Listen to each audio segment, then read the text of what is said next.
प्यारे विद्यार्थियों, मैं doctor Jyotsna, assistant professor Hindi, government college Rawatbhata. आज हम काव्य दोष के बारे में पढ़ेंगे। काव्य दोष क्या है? काव्य की उदात्तता के जो बाधक तत्व होते हैं, यानी जो काव्य में अपकर्ष कराते हैं, वे काव्य दोष कहलाते हैं। सर्वप्रथम आचार्य भरत मुनि ने नाट्यशास्त्र में इन दोषों का उल्लेख किया था और वामन ने सबसे पहली बार दोषों को परिभाषित किया था।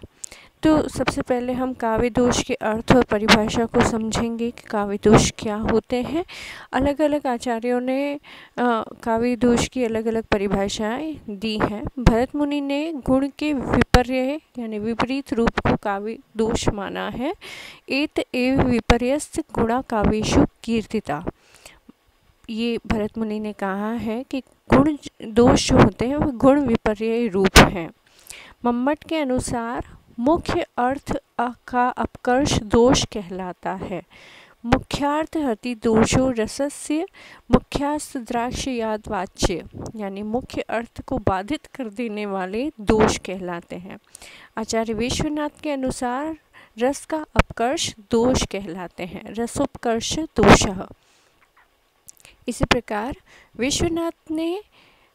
विश्वनाथ के अनुसार रस के अपकर्ष दोष कहलाते हैं या दोष रस की प्रतीति में बाधक बनकर काव्य के आस्वाद्य को शिथिल, दोषयुक्त एवं विनिष्ट कर देते हैं। यानी दोष के कारण रस का, काव्य के कारण जो रस हमें प्राप्त होता है, जो आनंद हमें प्राप्त होता है, वो शिथिल हो जाता है, दोषयुक्त हो जाता है, यानी हम काव्य का पूरा आनंद नहीं उठा पाते हैं।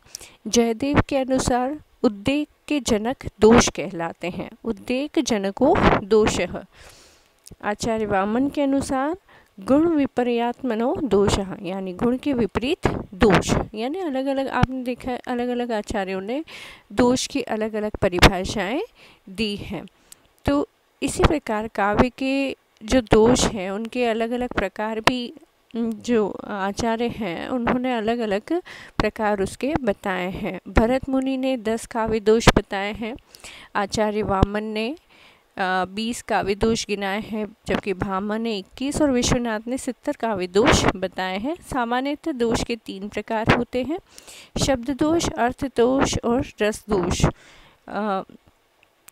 ये भी अलग अलग प्रकार के होते हैं। विश्वनाथ ने साहित्य दर्पण में दोषों के 5 प्रकार गिनाए हैं, पद दोष, पदांश दोष, वाक्य दोष, अर्थ दोष और रस दोष। तो इस प्रकार अलग अलग आचार्यों ने दोष की जो प्रकार है वो अलग अलग बताए हैं। ये हमेशा से उनके लिए अध्ययन का विषय रहा है, इसलिए इनमें मतभेद पाए गए हैं। शब्द दोष जो हैं वो भी अलग अलग बताए हैं। 9 प्रकार के आज 9 प्रकार के जो दोष हैं वो शब्द दोष को पढ़ेंगे। काव्य में शब्दों के द्वारा उत्पन्न जो दोष होता है वो शब्द दोष कहलाता है। 9 प्रकार के शब्द दोष होते हैं, ग्रामत्व दोष, श्रुतिकतुत्व दोष, अश्लीलत्व दोष, अक्रमत्व दोष, च्युत संस्कृति, क्लिष्टत्व, अधिक पदत्व, न्यून पदत्व और अप्रतित्व दोष। ये प्रमुख रूप से जो दोष हैं वो साहित्य में माने जाते हैं, जिनका विवरण होता है, जिन्हें हम पढ़ते हैं, वो मुख्य रूप से ये ही 9 प्रकार के दोष आते हैं। तो सबसे पहले हम जो है प्रमुख काव्य दोषों के बारे में हम पढ़ेंगे। ये सारे जो हम पढ़ने वाले हैं ये शब्द दोष हैं। तो सबसे पहला है श्रुति कटुत्व दोष। ऐसा काव्य जो सुनने में कानों को अच्छा नहीं लगता, यानी जब काव्य में श्रुतिकतुत्व दोष होता है तब वो सुनने में अच्छा नहीं लगता, वह श्रुतिकतुत्व दोष माना जाता है। आचार्य वामन ने इसे कष्ट का नाम दिया है। इस दोष में टठ डढ़ वर्णों का मुख्यतः से प्रयोग होता है। ओज गुण की ये विशेषता होती है, यानी ओज गुण में ये कोई दोष नहीं माना जाता, जबकि ओज गुण में श्रुतिकतुत्व जो है गुण के रूप में मान्य है। अतः शुटिकत्व दोष मुख्यतः ओज गुण में पाया जाता है।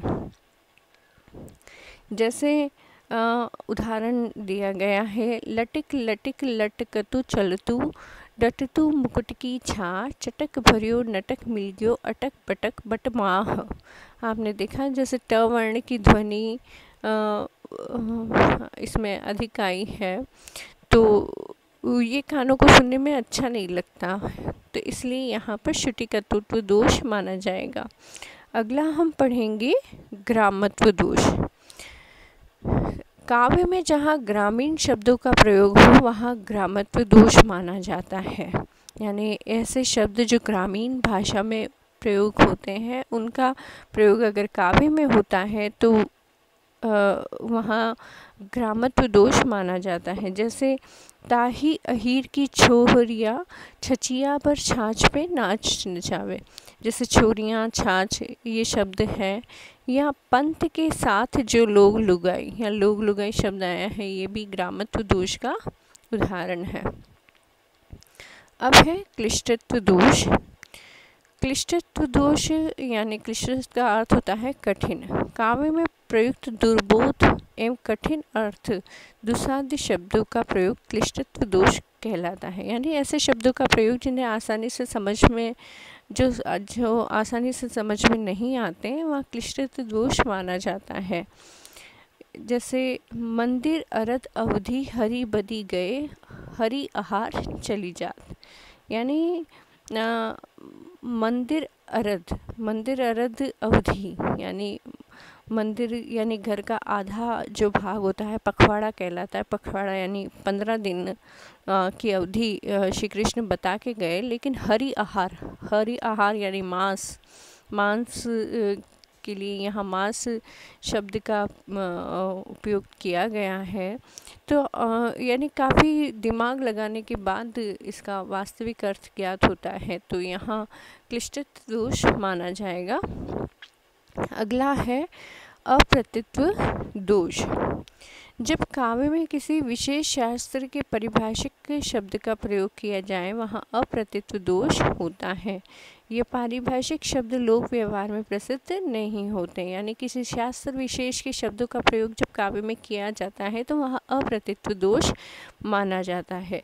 तत्व ज्ञान पाकर हुए आशय दलित समस्त। यहाँ आशय शब्द योग शास्त्र का पारिभाषिक शब्द है जिसका अर्थ वासना है।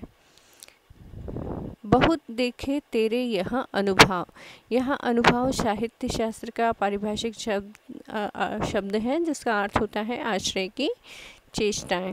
तो ऐसे शब्दों का प्रयोग करना जो सामान्य लोक में प्रचलित नहीं है, जब ऐसे शब्दों का प्रयोग काव्य में किया जाता है तो वहाँ अप्रतित्व दोष माना जाता है। अगला है अक्रमत्व दोष। यह भी एक शब्द दोष है। काव्य में शब्दों के प्रयोग में व्यतिक्रम हो जाना ही अक्रमत्व होता है, यानी पदों का उल्टा सुल्टा प्रयोग कर देना, जो पहले आना चाहिए वो बाद में आ रहा है, जो बाद में आता है, यानी उपयुक्त रूप से पदों का क्रम नहीं होता। छंद के पद प्रयोग में व्यतिक्रम हो जाना अक्रमत्व कहलाता है। क्यों नहीं करुणा तुम्हारी छलकती है मूक, यहाँ मूक शब्द करुणा का विशेषण है जो पद के अंत में रखा हुआ है, यानी यहाँ मूक करुणा वास्तविक में पंक्ति होनी चाहिए, क्यों नहीं मूक करुणा तुम्हारी छलकती है, ऐसा लिखना चाहिए, लेकिन जबकि मूक जो शब्द है वो सबके अंत में आया है, सबसे अंत में आया है, इसलिए यहाँ पर अक्रमत्व दोष माना जाएगा। अब है च्युत संस्कृति दोष। च्युत संस्कृति यह एक व्याकरण दोष है। आचार्य वामन ने इसे साधु असाधु का नाम दिया है। शब्द स्मृति विरुद्ध असाधु, यानी व्याकरण के विरुद्ध शब्दावली का जो काव्य है, काव्य में प्रयोग च्युत संस्कृति कहलाता है, यानी व्याकरण के विपरीत जब किसी शब्द का प्रयोग किया जाता है, व्याकरण का विरोध जहाँ किया जाता है वहाँ च्युत संस्कृति दोष कहलाता है। जैसे मरम वचन सीता जब बोला, सीता जब बोला यानी सीता तो स्त्री है, उसके लिए सीता जब बोली आना चाहिए। लेकिन यहाँ बोला केवल तुकबंदी के लिए यहाँ बोला और डोला का प्रयोग कर दिया, जबकि बोली आना चाहिए। तो यहाँ च्युत संस्कृति शब्द का च्युत संस्कृति दोष का माना जाएगा। अब है अक्रमत्व दोष, दुष्क्रमत्व दोष। यह एक अर्थ दोष है।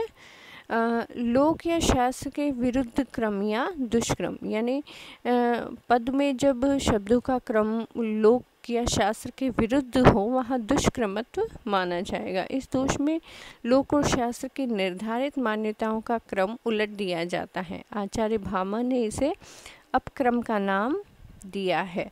मारुत नंदन मारुत को मन को खगराज को वेग लजायो।